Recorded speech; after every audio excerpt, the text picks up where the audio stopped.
job today. I think the energy was good. The offense made a lot of explosive plays out there. Defense really played well. It's just a great team win. I can't really explain it. I mean, this is an unusual circumstance for me to be in, to be watching from afar, to see our team play from afar, win the game. They were excited after the game. They were very happy, that they could go out there and do a great job in this game, playing at home. Last home game for a lot of the seniors. I'm sure the players wanted to do a good job for them, and I'm really happy for our seniors and the great contribution that they've made, in their career here. And it's great for them to win the last game in Bryant-Denny Stadium. I think our coaching staff did a marvelous job today. They played the situations. We had a good plan. They stayed with the plan. They executed the plan.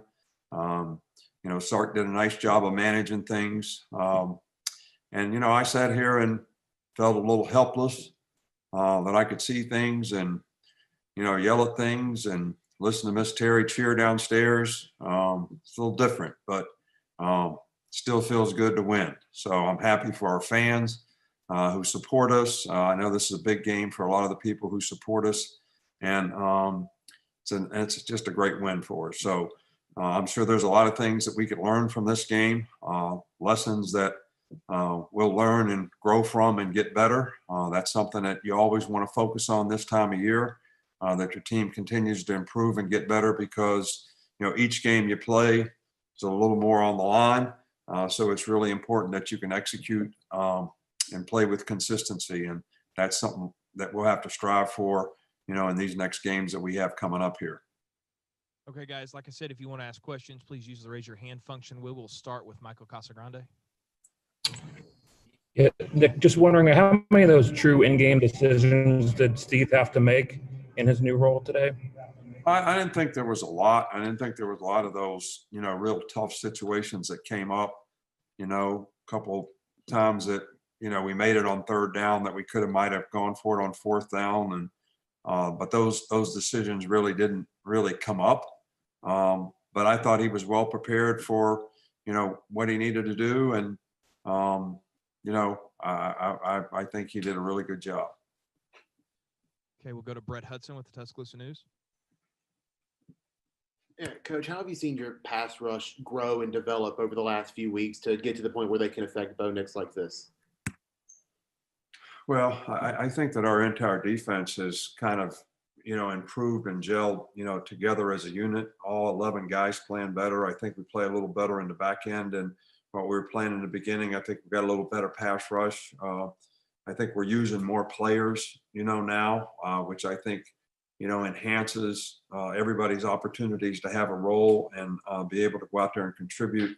So, we made a couple of mistakes in the secondary that could have been really costly. The guy drops the ball when he's 20 yards behind everybody, in the second quarter, which was a bust on defense. And, there was a couple others on third down that we needed to get off the field on and didn't because of a couple mental errors. But, Auburn does a really, really good job offensively. They use a lot of formations, a lot of motions. You really have to be on your toes in terms of how you adjust. And sometimes, for the most part, we did a really good job, but we made a couple errors that, helped them make some plays, especially on third down.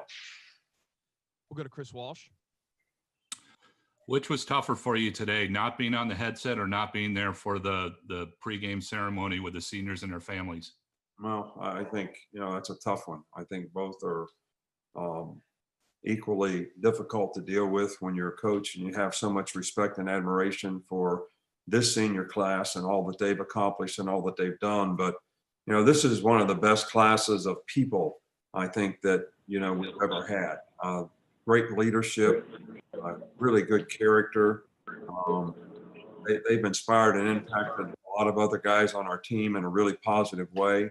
I think they're all going to graduate, so we're really proud of them for that.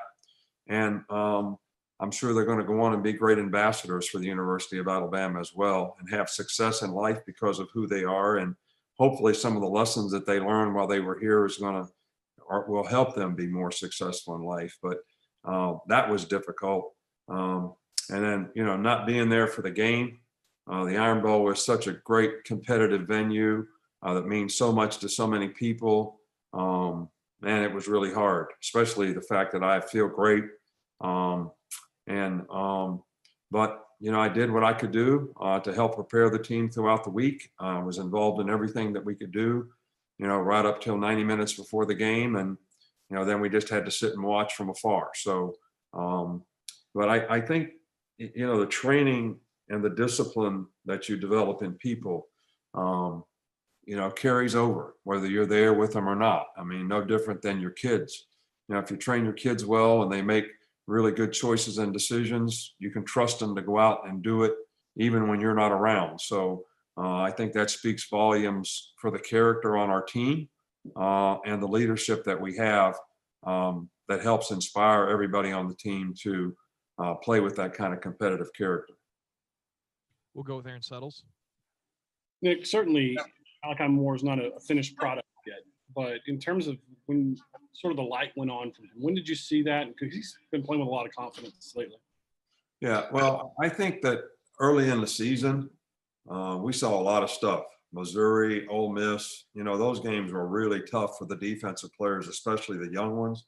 They saw about everything that, you could see from a formation and adjustment standpoint, but I think they learned a lot from it. And I think Malachi is the kind of guy that, he might make a mistake once, but when he learns, he's smart. He gets it right the next time. So the cumulative effect of those experiences, I think, has made him a lot more confident. And he's played really, really well for us. And I'm sure that he'll continue to improve, but we're certainly pleased with the progress that he's made to this point. We'll go with Cecil Hurt. Coach, obviously you had done some LSU prep earlier, but it's a quick turnaround for, I guess, a different, or at least a opponent you didn't know you were playing until Friday. Will it be a tough week of preparation because of that? No, I really don't think so, because we actually practiced for them 3 days, 1 day in the bye week.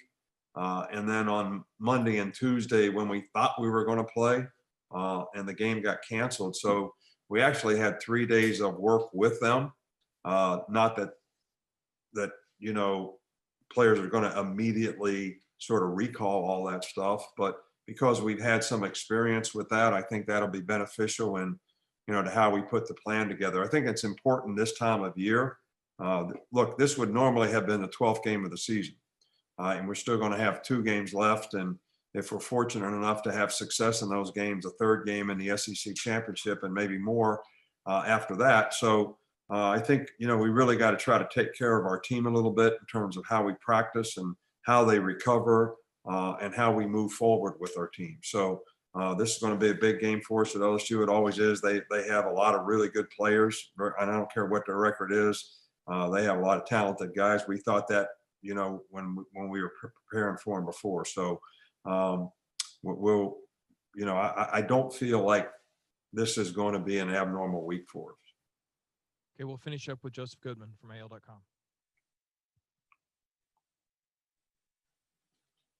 Hey, Nick. 2 questions. First, what were the circumstances when you were yelling at the TV? When did you see me yell at the TV? Oh, at the beginning in your opening statement, you mentioned yelling. I think I did yell at the TV a couple times today. A couple times when we made some mistakes in coverage, a couple times when we missed some tackles, a couple times when Mac didn't throw the ball to the guy I thought he should have thrown it to. So I guess it was more than a couple. But I would like to ask you a question, because I don't know where you got your get up there, but I sure would like to get one like that. All that matching mask and yellow and gold. It looks good, man. It really looks classy. I like that look. Well, there's a backstory to that. Maybe we can talk about it. Speaking of backstories, could you fill me in on the elephant head behind you? What's the story there? You have to talk to Miss Terry about that. She's a decorator in the house, and I'm actually in what we call our recruiting room. So this is the room that we actually added on to the house when we came here.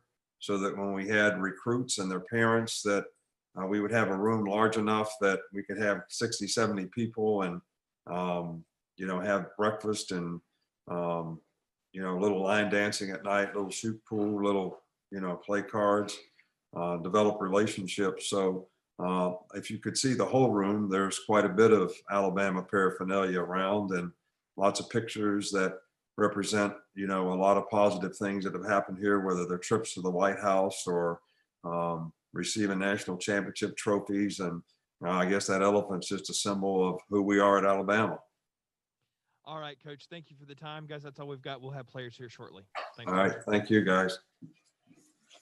I don't think the light in here.